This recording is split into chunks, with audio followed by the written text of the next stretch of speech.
আসসালামু আলাইকুম। আজকে আমি ইলিশ মাছের ভাপা করব। দেখেন,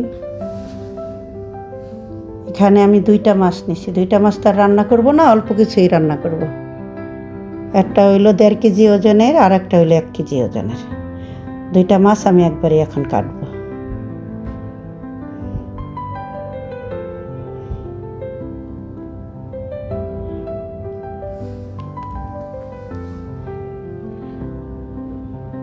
কিছু মাছ, পেটের মাছগুলি আমি আজকে ভাপা করে আপনাদেরকে দেখাবো কীভাবে করি, আপনারা দেখেন।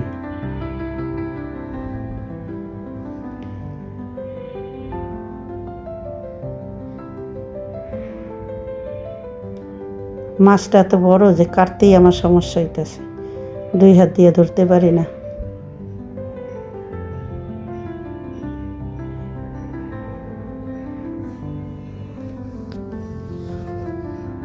আমার ইলিশ মাছের ভিডিও আরও আমি দিছি, কিন্তু দিতেই ভালো লাগে।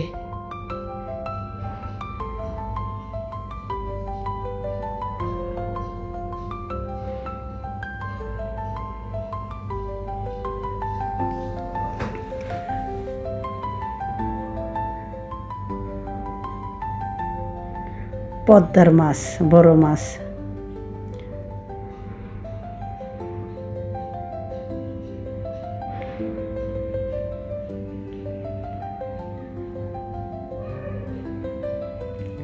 সব মাছগুলি আমার কাটা হয়ে গেছে।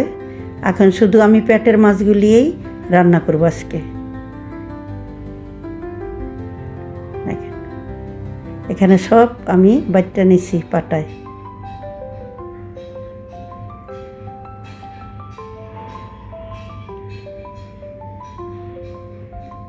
পেঁয়াজ কুচানো আর কাঁচামরিচ ভালোভাবে এই কড়াইতে আমি মাখাইয়ে নেব সব মশলা দিয়ে। দেখেন,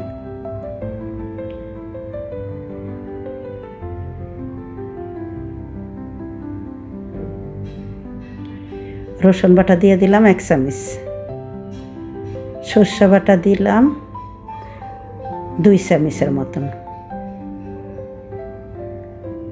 সামান্য হলুদ বাটা, মরিচ বাটা, পেঁয়াজ বাটা 2 চামচ দিলাম। এখন দিব স্বাদ মতন লবণ।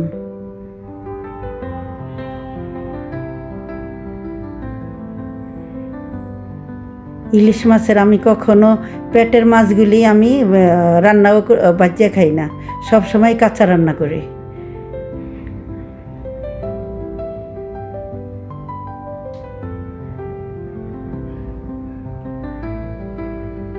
সব মশলা হাতে মাখানো।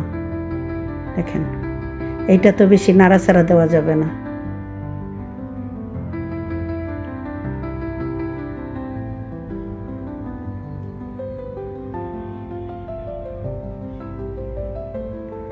আমার খাওয়ার মানুষ খুবই কম, এই জন্যই অল্প মাছ রান্না করব।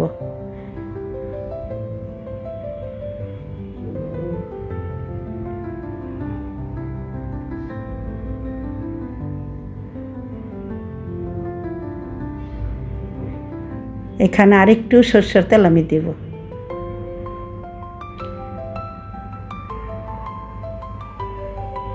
ইলিশ মাছ আপনারা সবসময় সরষের তেল দিয়ে রান্না করতে চেষ্টা করবেন। আমি সব সময় সরষের তেল দিয়ে রান্না করি, কখনো আমি দিয়ে রান্না করি না, সয়াবিন তেল দিয়ে রান্না করি না। একটু হাতের থেকে একটু পানি দেব, সামান্য। এই জলেই এই মাছটা ভাপানো হয়ে যাবে। একদম হালকা জালে দিব চুলার উপরে। দেখেন,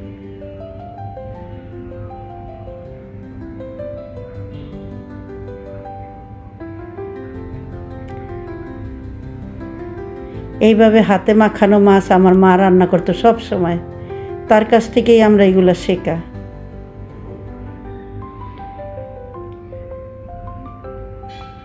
আমিও আমার বাচ্চাদেরকে খাওয়াইতে চেষ্টা করি এইভাবে রান্না করে। দেখেন, আরোটা সময় লাগবে। একদম যখন তেল উঠতে যাব উপরে তখন আমার মাছটা হয়ে যাবে। দেখেন কত সুন্দর হয়েছে রান্না করাটা। এটা কিন্তু আমি একবারও নাড়াচাড়া দিইনি খুরসুন দিয়ে, শুধু কম আছে এটারে ছিল চুলার উপর।